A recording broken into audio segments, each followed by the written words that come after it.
Juicio y misericordia. Juicio y misericordia son las dos caras de una misma moneda, la moneda del Evangelio. Juicio, porque el carácter de Dios, el carácter santo de Dios ha sido ofendido. Misericordia, porque el carácter amoroso y compasivo de Dios desea perdonar. Todo está incluido en la misma moneda que es el Evangelio.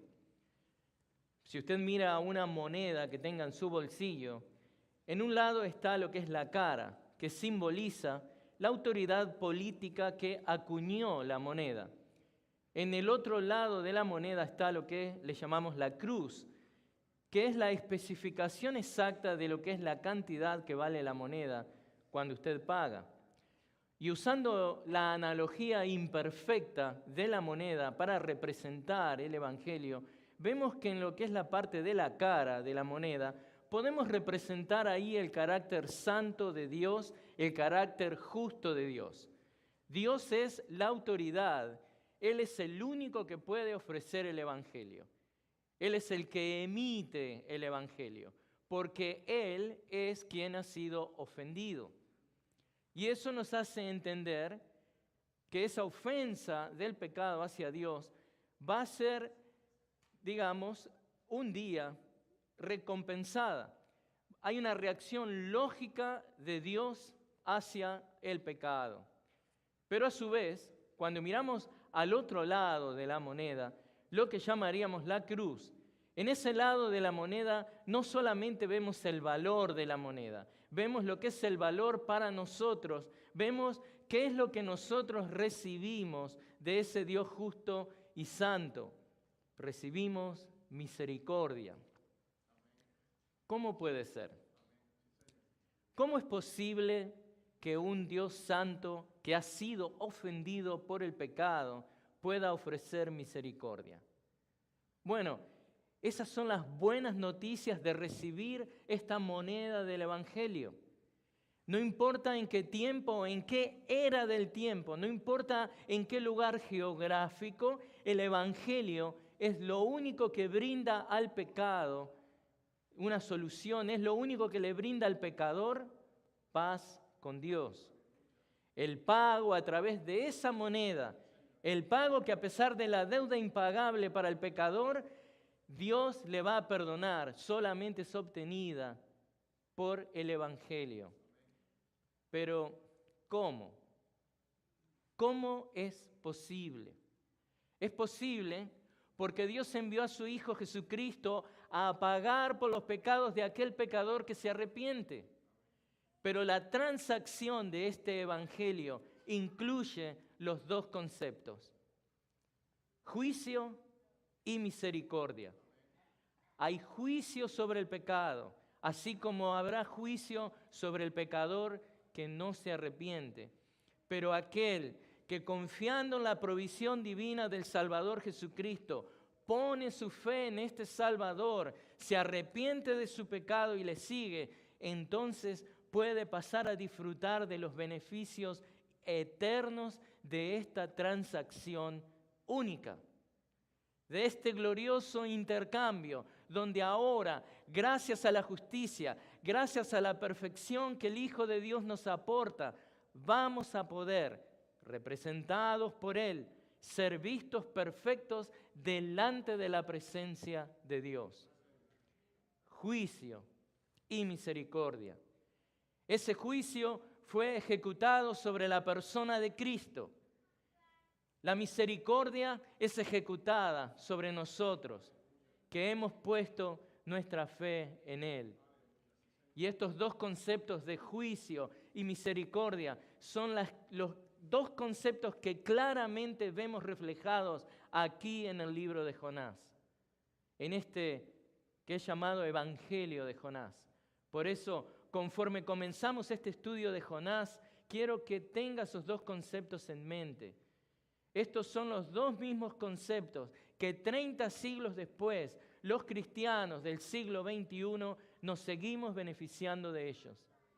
La moneda del Evangelio, la cara del juicio de Dios sobre el pecado y en la parte de la cruz de la moneda, los beneficios que el pecador obtiene en Cristo.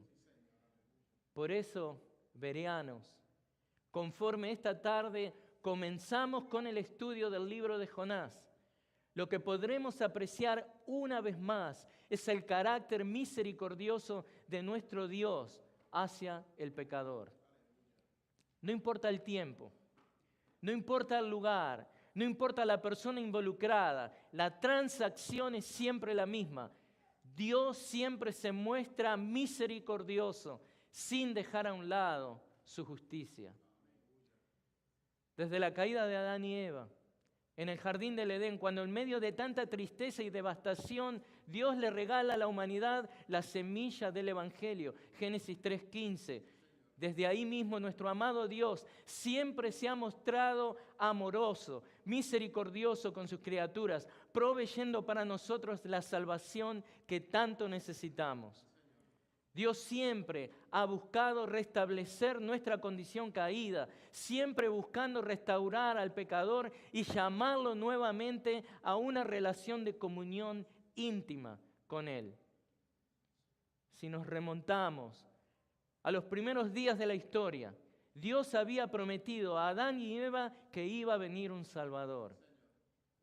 Y la ecuación es siempre la misma. El pecador nada puede hacer para cambiar su condición delante de Dios. El pecador no tiene la moneda para pagar. Siempre la salvación pertenece a Dios. Por eso es su evangelio. Es nuestro Dios quien es el iniciador de la salvación. Es nuestro Dios quien es el proveedor de la salvación y el Salvador.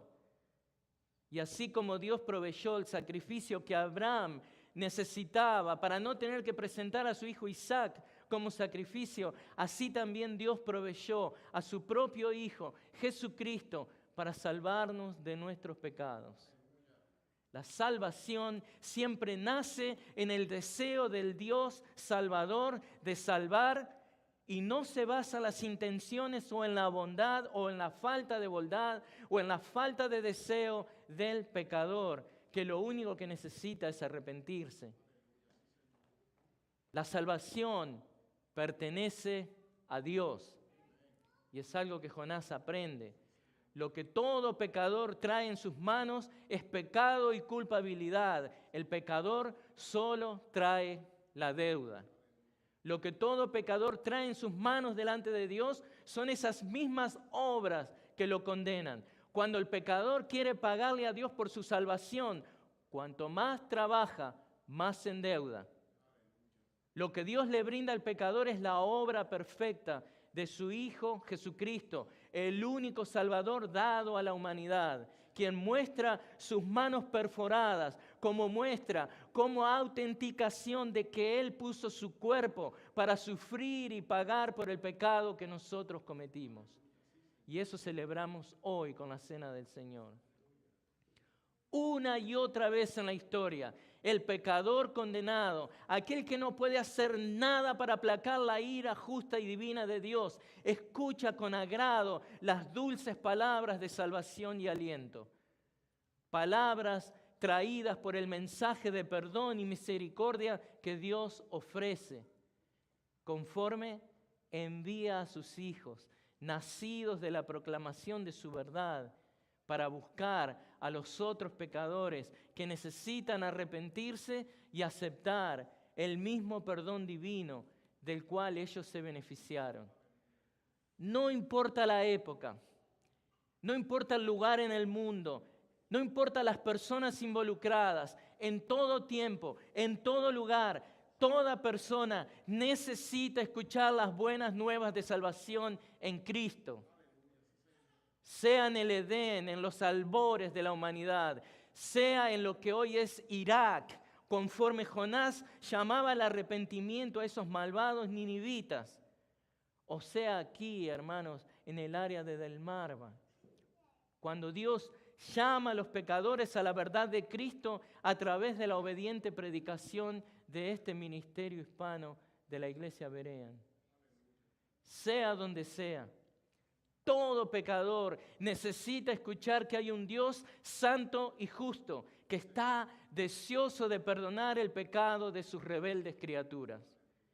Y ese Dios santo, justo, amoroso y misericordioso nos salva en Cristo para convertirnos en mensajeros de este mensaje de paz y salvación. Se nos ha encargado a nosotros, la iglesia, a que prediquemos el mensaje de arrepentimiento para perdón de pecados y salvación. Y es mi deseo que conforme comenzamos este estudio del libro de Jonás, podamos apreciar el corazón misericordioso de un Dios que ama al pecador, al punto de enviar a su Hijo unigénito, para que todo aquel que en Él crea no se pierda, mas tenga vida eterna. La vida, la muerte, la resurrección de Cristo es la moneda misma de ese evangelio.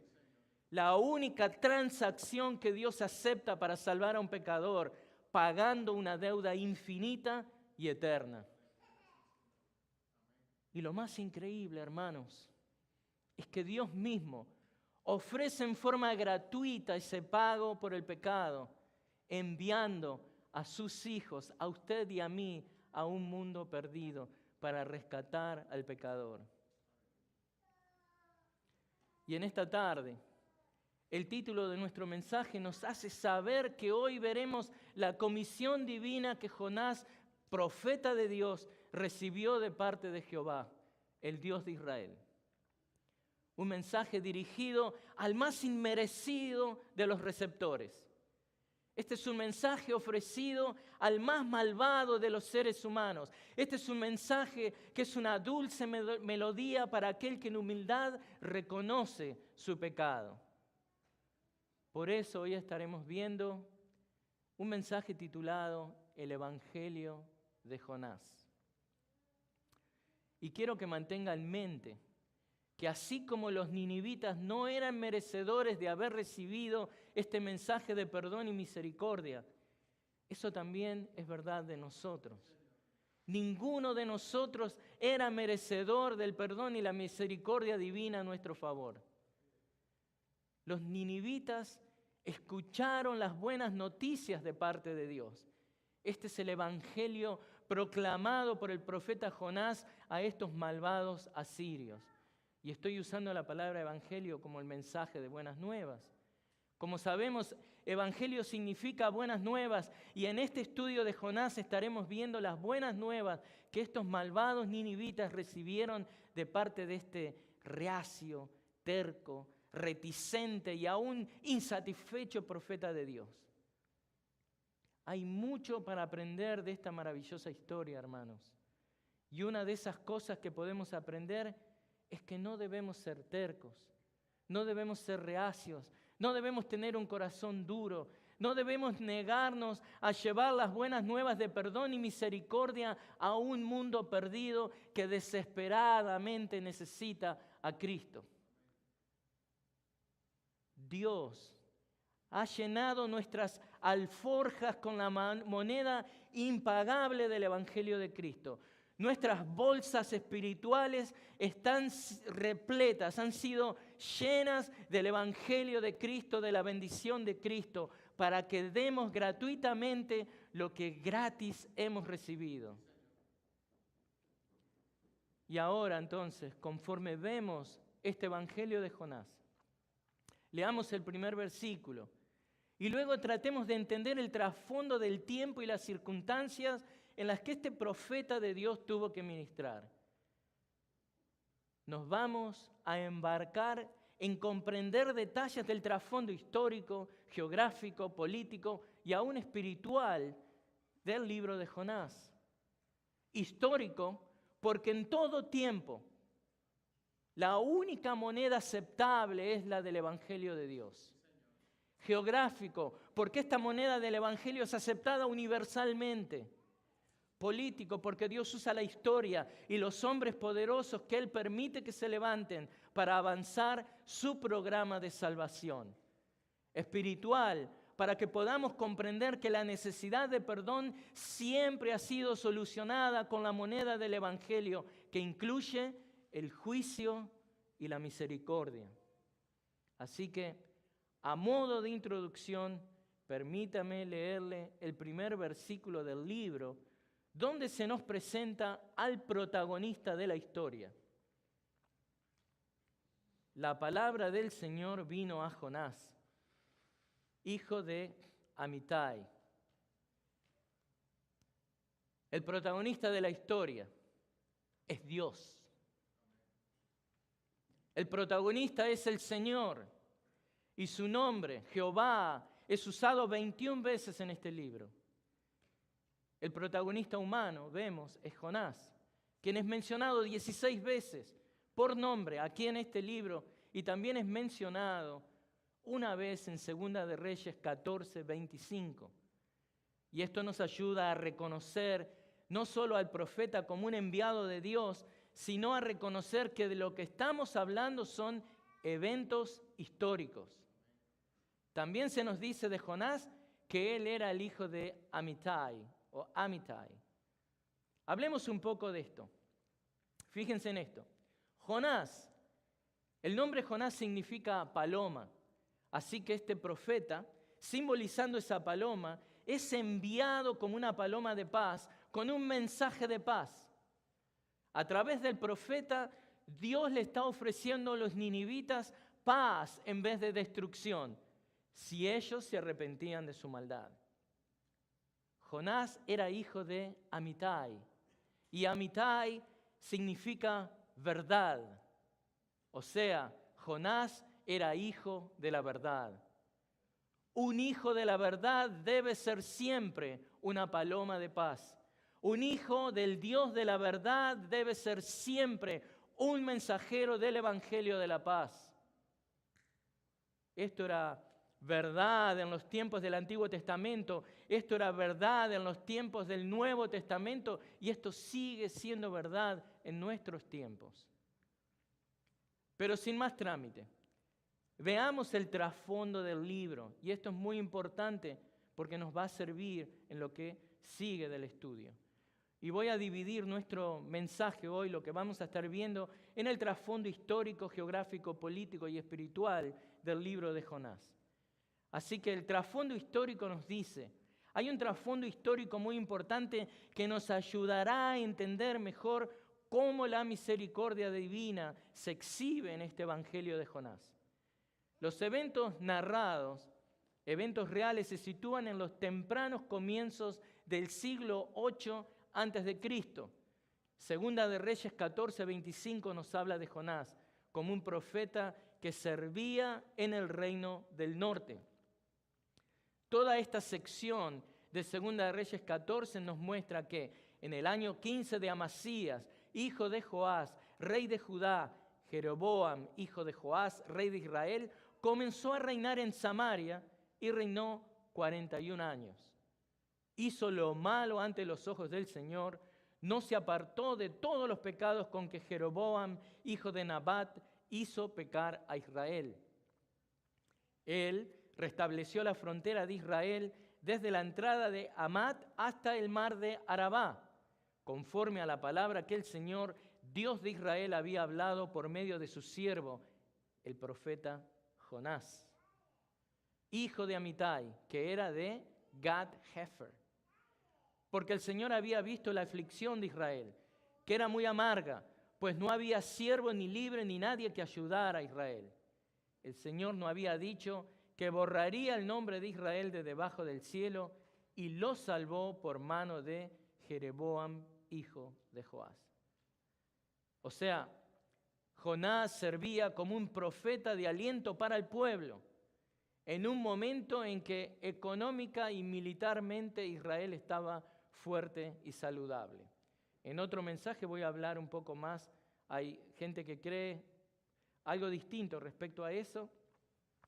Pero bueno, el tema es que espiritualmente estaban anémicos, muertos, alejados de Dios debido a su idolatría. La misericordia divina es vista en el trato que Dios le da a un pueblo infiel, que a pesar de su idolatría, Dios estaba prosperando y cuidando. Una nota de advertencia para nosotros: no midamos nuestra fidelidad a Dios No mida su vida espiritual basada en las bendiciones materiales. Muchas veces esto no es medida de la salud interna de un cristiano. Pero veamos el trasfondo político. Israel prosperaba económica y militarmente bajo el reinado de un malvado rey que permitió y promovió la idolatría del pueblo. Es en ese contexto de pobreza espiritual y riqueza material que Jonás es comisionado para ir a Nínive.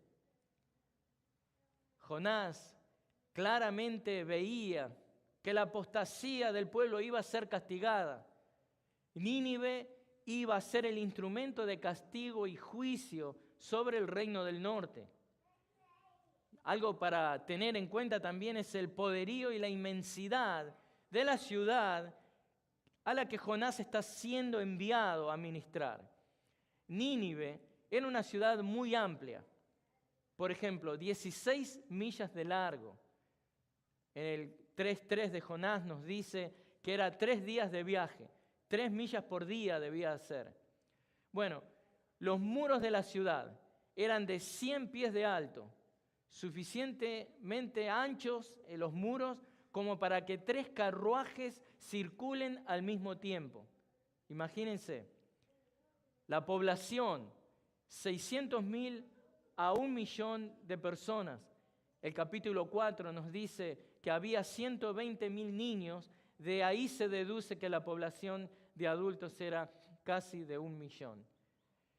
Nínive era la capital del imperio asirio, que estaba localizado en el medio de lo que hoy es Irak, y se encontraba a 500 millas al noreste de Israel. Así que para que tengan una idea.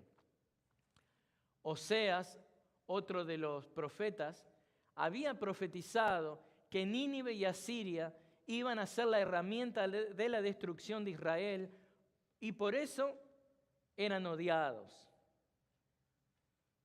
eran malvados, eran personas crueles. Esto lo vemos en Jonás 1:2. Dios mismo describe a la ciudad de Nínive como una ciudad malvada. En el 3:8 de Jonás, el rey mismo dice que llamemos a un arrepentimiento por la maldad de la gente, ¿no? Él entiende que son malvados. Así que no hay duda de que esta era una ciudad malvada. Cometían atrocidades increíbles. Eran famosos por sus crímenes de guerra, tales como les voy a contar. Y Jonás sabía todo eso. Obviamente que no estaba feliz de que Dios salvara a ese pueblo, que luego iba a justiciar a su propio pueblo. Miren lo que hacían los asirios, lo que hacían los ninivitas. Extirpaban la lengua de las personas que capturaban, la extirpaban desde la raíz misma de la lengua. Así que no le saque la lengua ninivita. Empalaban a la gente, y no que le daban palo, ¿no? Como los pinchos, y los dejaban ahí.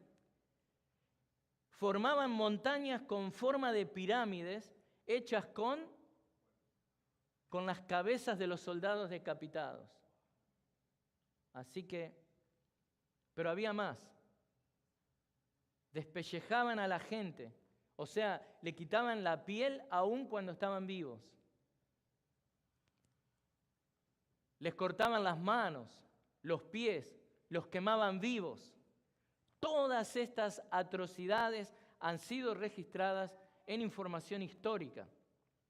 Evidentemente, podemos ver por qué Jonás odiaba a esta gente, más sabiendo que iban a ser el instrumento de castigo para Israel. También queda claro, al ver el carácter malvado de los ninivitas, que desde el punto de vista humano, nadie daría un peso por su conversión. Y esto también debe servir de advertencia para nosotros. No importa cuán malvado un hombre pueda ser, no importa cuán baja moralmente una mujer haya llegado, en la economía de Dios no hay pecadores irrecuperables para el poder de Dios. No hay pecador que no pueda ser transformado radicalmente por el Evangelio de Cristo. No hay estilo de vida que no pueda ser transformados radicalmente. No hay homosexuales, hombres y mujeres que no puedan ser radicalmente transformados por el poder de la palabra de Dios y encaminados a vivir de acuerdo a los roles de cada género que Dios ha creado desde el principio de la creación. Nada es imposible para el Evangelio de Cristo. No hay borracho que no pueda dejar el alcohol. Si es transformado por el Espíritu, por el poder del Espíritu Santo de Dios y es controlado por la palabra de Dios en su vivir diario. No hay mentiroso que no pueda ser transformado en un hijo de la verdad. Hermanos, batallemos contra el peligro de ver a algunos pecadores como imposibles de alcanzar. Simplemente seamos mensajeros del Evangelio y dejemos que el poder transformador del Evangelio opere en la vida de las personas. Romanos 1:16, porque no me avergüenzo del Evangelio, porque es poder de Dios para todo aquel que cree. Pablo estaba convencido del poder del Evangelio. Y tanto en los tiempos de Jonás como en los nuestros, la salvación pertenece a Dios a través del Evangelio. El hombre tiene que arrepentirse de su pecado, volverse de su vida pecaminosa y abrazar por fe al Salvador provisto por Dios.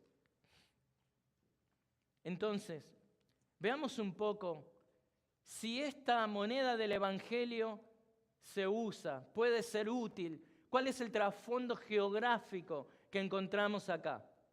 ¿Puede servir el Evangelio ahí, en Nínive? Bueno, el libro nos muestra lugares bien específicos, no solamente de Nínive. Nos muestra, por ejemplo, Jope.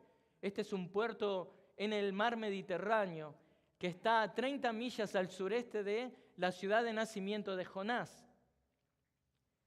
Gat-Hefer es ahí donde nació Jonás. Lo vemos en Josué 19:13. Aquí esta ciudad se identifica generalmente con alguien Al-Mashed, es una aldea al norte de Nazaret.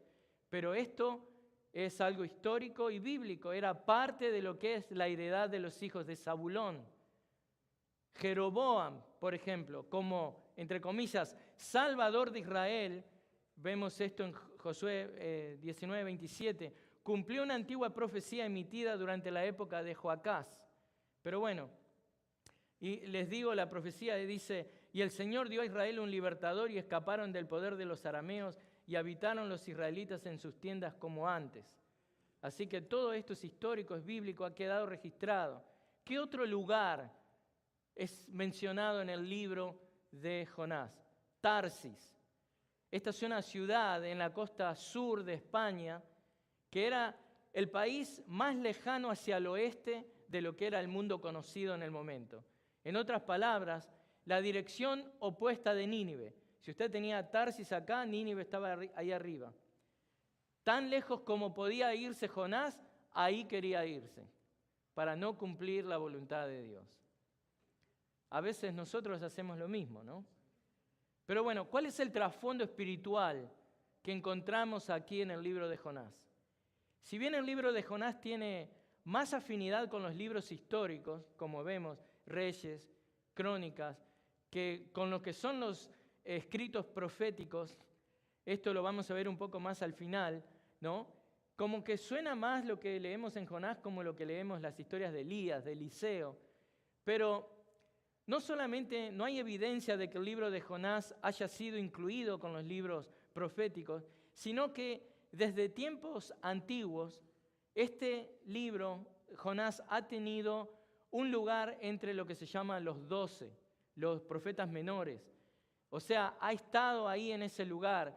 Y la influencia espiritual del ministerio del profeta y del libro de Jonás es vista no solamente en que Jonás gozaba de mucha influencia con este poderoso rey Jeroboam II, sino que, porque bueno, obviamente el rey creyó en la profecía que Jonás hizo, sino que el rey también sigue los consejos del profeta. Pero miren esto.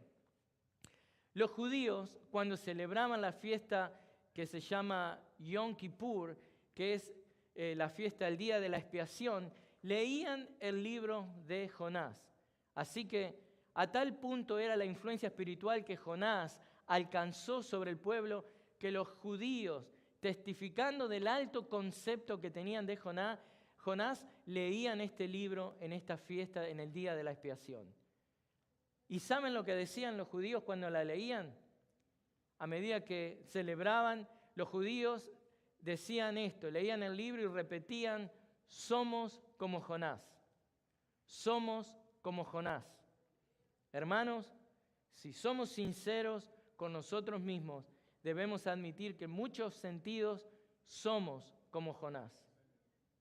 En muchos sentidos, a veces por rebeldes, a veces porque nos negamos a predicar la verdad del Evangelio a otros. Somos como Jonás cuando fallamos en ver la misericordia que Dios quiere extender sobre sus enemigos, muchos de los cuales nosotros no quisiéramos salvar.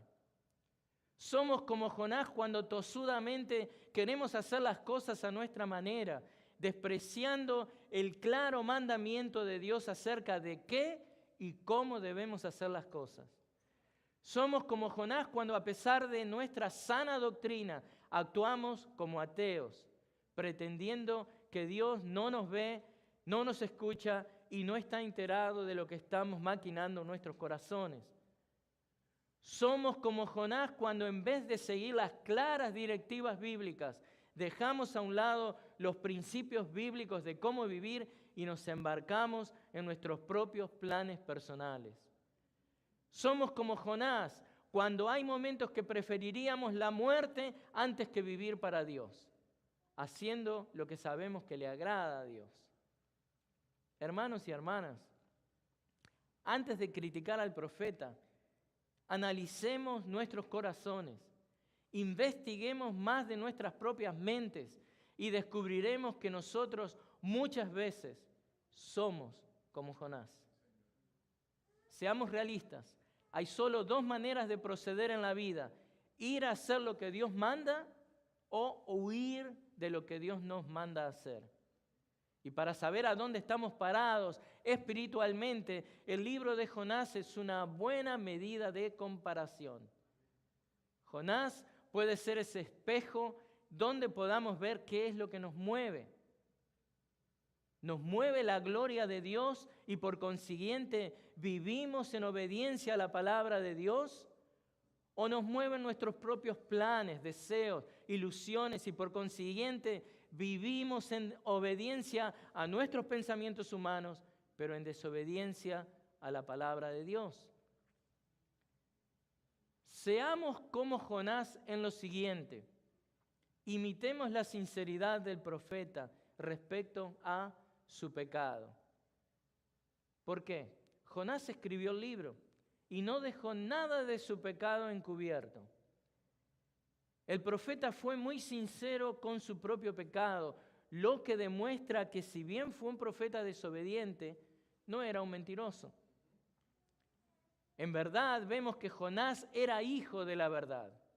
De la misma manera, nosotros podemos ser Jonases, palomas, llevando un mensaje de paz. Así como el profeta era hijo de Amitai, hijo de la verdad, seamos nosotros también hijos de la verdad. Seamos hijos de la verdad para comunicar un mensaje de paz a un mundo que está en guerra espiritual con Dios. Así que, ¿cómo podemos concluir este primer mensaje, el Evangelio de Jonás? Bueno, a modo de conclusión, quiero aportar algunos otros datos. Déjeme que conteste una pregunta que, por ejemplo, muchos eruditos se hacen acerca del libro de Jonás, y lo mencioné brevemente. Dado que el libro es mayoritariamente histórico y solamente contiene una profecía, la única profecía está en el 3:4 de Jonás, y es esto: 40 días y Nínive será destruida.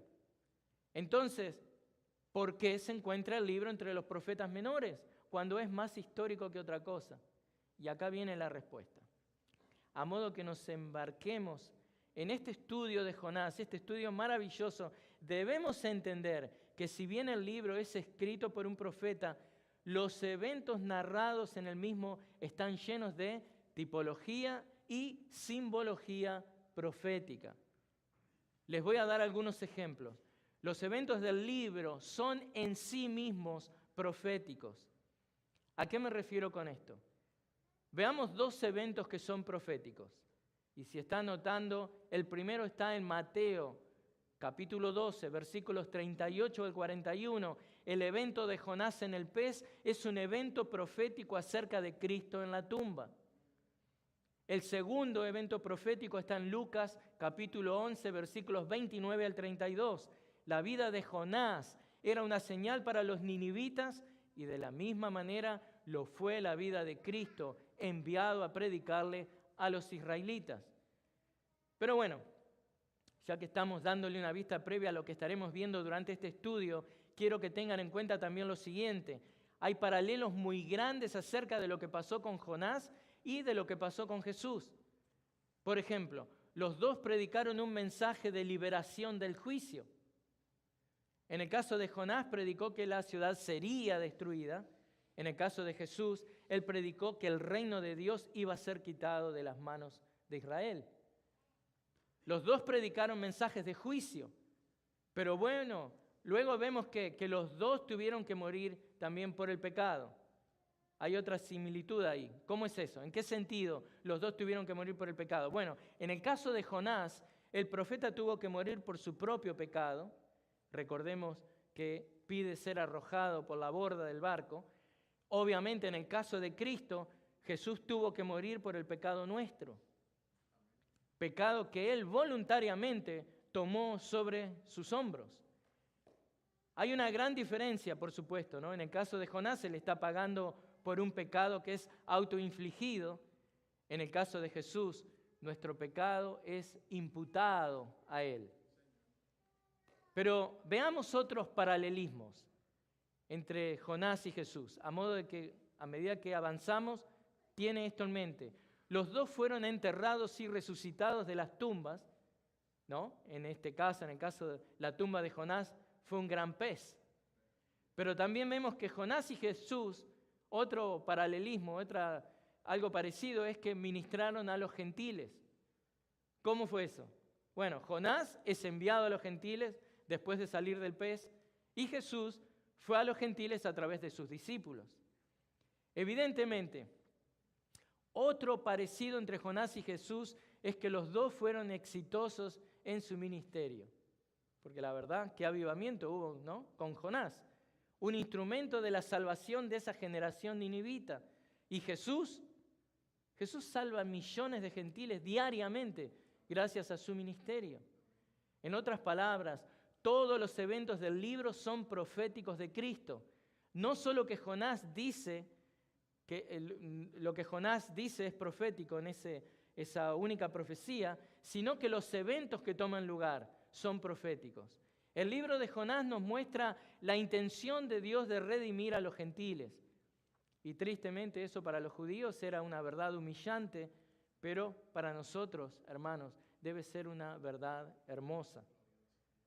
Ahora, por eso, mi pedido para ustedes como Ministerio Hispano es que conforme vamos a través de este estudio del libro de Jonás, donde espero que Dios le bendiga con un deseo mayor de testificar de las glorias de este Dios que le salvó, que usted justamente le esté pidiendo y orando a Dios de que eso sea una transformación que se da en su mente y en su corazón. Que Dios le dé el deseo de testificar de las glorias de este Dios que quiere salvar aún al más vil pecador. Así que, bienvenidos al libro de Jonás, que puede ser considerado el libro misionero del Antiguo Testamento. Así que no descuidemos la tarea que Dios quiere que hagamos en este mundo. Si usted, como Jonás, ha estado huyendo de sus obligaciones con Dios, anímese. Dios le ayudará a cumplir con lo que Él se ha propuesto que usted haga. A los hijos verdaderos de Dios no se les permite huir. Lo vamos a ver en el caso de Jonás, tal como fue el caso de Jonás. Dios nos controla plenamente. Dios nos encaminará para hacer lo que debemos hacer para la gloria de Dios. Así que recordemos que de la misma manera que Jonás odiaba a los ninivitas, pero estos debían ser alcanzados con misericordia, así también nosotros podemos ser tentados a odiar a un mundo que nos persigue. un mundo que es hostil a nosotros. Pero odiar al mundo no es nuestro llamado, sino que debemos predicar el Evangelio a aquellos que nos persiguen e intentan toda clase de mal contra nosotros. En vez de desear que Dios destruya a sus enemigos, nosotros debemos recordar que también en un tiempo éramos enemigos de Dios. Y este estudio del libro de Jonás nos ayudará a entender que Dios es rico en misericordia. Pensemos en ese atributo de Dios por un minuto. En Jonás vemos que la misericordia de Dios no solo preserva al profeta, sino que preserva a los marineros, preserva a los habitantes de la ciudad, preserva a los animales, preserva a los niños. La misericordia de Dios. Hermanos, enarbolemos la bandera de la misericordia de Dios. Refugiémonos bajo la bandera de la misericordia divina. Extendamos la invitación del Evangelio de paz de Dios con un mundo caído, un mundo perdido, a un mundo que, como lo éramos nosotros, está en enemistad con Dios. Seamos misericordiosos como Dios es misericordioso. Y el libro de Jonás nos muestra el poder, la misericordia y la soberanía de Dios. Esta soberanía de Dios se ve que Él envía a este profeta a una tierra pagana fuera de Israel. Y tal vez nos saca fuera de nuestra comodidad para ir a predicar. Dios es soberano para mover a sus hombres y sus mujeres a donde Él quiera usarlos. Jonás pasó de ser un profeta de aliento a Israel a convertirse en un mensajero de salvación para una nación enemiga de Israel. Y Dios, hermanos, sigue siendo soberano, ejerciendo sus derechos y pleno control sobre su pueblo, y puede hacer con nosotros como Él disponga, poniéndonos a servirlo a Él para su gloria, dejando a un lado nuestras preferencias personales.